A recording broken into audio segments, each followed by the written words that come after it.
Nah, ini adalah lanjutan dari video sebelumnya tentang Malam Jumat Kliwon pembalasan hantu Sundel Bolong part yang kedua. Dari cerita sebelumnya, setelah Baron menangkap Ayu dan mencabut paku di atas kepala Ayu, Ayu telah berubah kembali menjadi sosok Sundel Bolong. Nah, Baron belum puas. Baron masih ingin menghancurkan keluarga Rudi. Lalu dia berniat menculik anak Rudi yang paling kecil. Nah, kebetulan Baron memerintahkan anak buahnya untuk menculiknya. Dan kebetulan pada saat itu Rudi masih belum pulang dari kampung Pak Karman. Pada saat itu pembantu Rudi sedang menggendong anaknya di teras rumah. Melihat itu akhirnya anak buah Baron lalu menculik anak tersebut. Ketika anak tersebut dibawa ke dalam mobil, tidak lama dari perjalanan ada sebuah mobil polisi yang sedang patroli. Karena ketakutan mendengar tangisan anak kecil ini, akhirnya anak buah Baron ini mendekap mulut anak ini.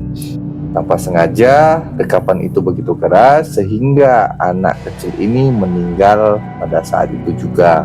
Melihat itu, dia kaget dan melaporkan kejadian tersebut kepada Baron bahwa dia tidak sengaja telah membunuh anaknya Rudi. Dengan marah, Baron lalu berkata, "Cepat kembalikan anak tersebut ke rumah Rudi."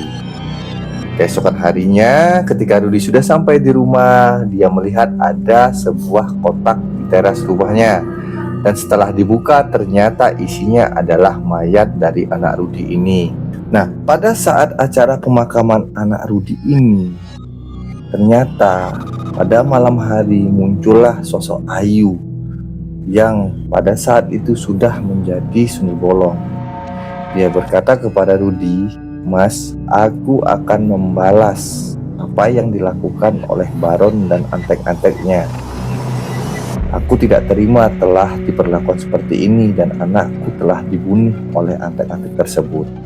Nah, pada malam itu salah satu anak buah Baron sedang asik minum di sebuah kafe. Setelah keadaan mabuk yang berat, akhirnya dia pulang. Lalu sosok Ayu ini menampakkan diri. Dia berkata dengan lirih. Ayu berkata, "Kau tega telah membunuh anakku. Lihat yang di pangkuanku siapa? Anak yang telah kau bunuh, anak yang tidak mengenal dosa, anak yang tidak mengenal siapa dirimu. Kau tega telah menghancurkan keluargaku, maka malam ini aku akan membunuhmu." Akhirnya anak buah Baron merasa ketakutan. Dia berlari ke sana kemari, tapi tetap sosok Ayu ini tetap mengejar anak buah Baron. Akhirnya dia masuk ke sebuah gedung tua. Di sanalah Ayu mencekik lalu menggantung tubuh anak buah Baron ini. Setelah kejadian ini, peristiwa pembunuhan ini, akhirnya Baron mendengar bahwa salah satu anak buahnya telah dibunuh seseorang. Tapi melihat kondisi mayat yang begitu tragis dan menyeramkan, akhirnya Baron mendatangi dukun ilmu hitam dan bertanya, siapakah yang melakukan pembunuhan ini. Dukun ilmu hitam itu berkata, "Ini adalah pembalasan Sundel Bolong. Kau telah membunuh anaknya. Kau telah melakukan kesalahan yang fatal. Setelah kau hancurkan keluarga Rudi, tapi kau masih membunuh anak Ayu ini. Kau akan dibunuh beserta anak buahmu." Lalu dengan ketakutan Baron meminta bantuan kepada dukun ini. Dia berkata akan membayar berapapun agar dia selamat dari pengejaran Ayu. Melihat hal seperti itu, dukun ini ingin membantu Baron karena dengan bayaran yang cukup tinggi pada saat itu. Nah, satu demi satu anak buah Baron tewas secara mengenaskan. Ada yang gantung diri, ada yang tenggelam di dalam air.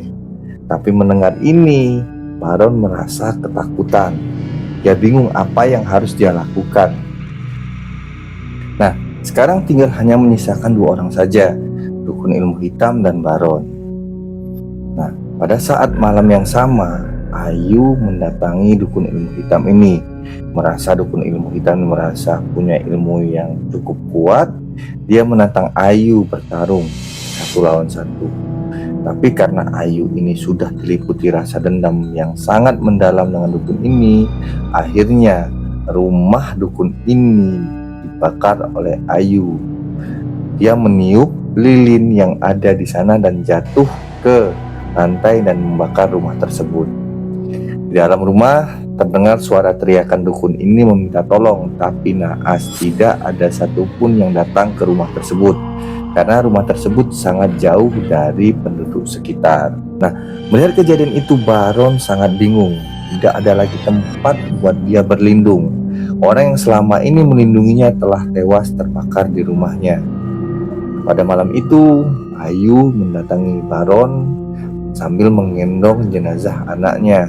Lalu berkata, malam ini adalah malam kematianmu. Tapi Ayu tidak langsung membunuh Baron karena dia ingin Baron ini merasakan ketakutan yang sangat mendalam. Dan ada akhirnya setelah teror-teror yang datang kepada Baron, Baron menjadi gila. Dan akhirnya Baron memutuskan untuk menabrakkan dirinya ke sebuah kereta api. Dan setelah itu Baron tewas dan Ayu lalu kembali menemui keluarganya. Dan Ayu berpesan kepada suaminya Rudi dan berkata seperti ini, "Mas, aku telah membalas semua yang dilakukan oleh Baron dan anak buahnya. Sekarang hidupku sudah tenang. Aku akan membawa anak kita. Dan tolong jaga anak kita baik-baik. Rawatlah dia, tuntunlah dia. Aku mencintaimu, sampaikan salamku kepada anak kita." Sambil menangis, Rudi menjawab, "Sayang, pergilah dengan tenang. Aku akan menjaga anak kita sampai ketemu lagi di dunia lain." Setelah itu, Ayu tidak pernah lagi menampakkan dirinya. Dan lambat laun, Anton dan keluarganya sudah mulai dalam kehidupan yang normal kembali. Nah, beginilah ceritanya. Teman-teman yang menyukai video-video seperti ini atau punya pengalaman, silahkan bisa DM saya. Saya akan membuatkan cerita-cerita pengalaman teman-teman tentang misteri-misteri yang pernah teman-teman alami. Sampai jumpa di video berikutnya. Jangan lupa follow akun saya dan tinggalkan komentar. Sampai jumpa. Dadah.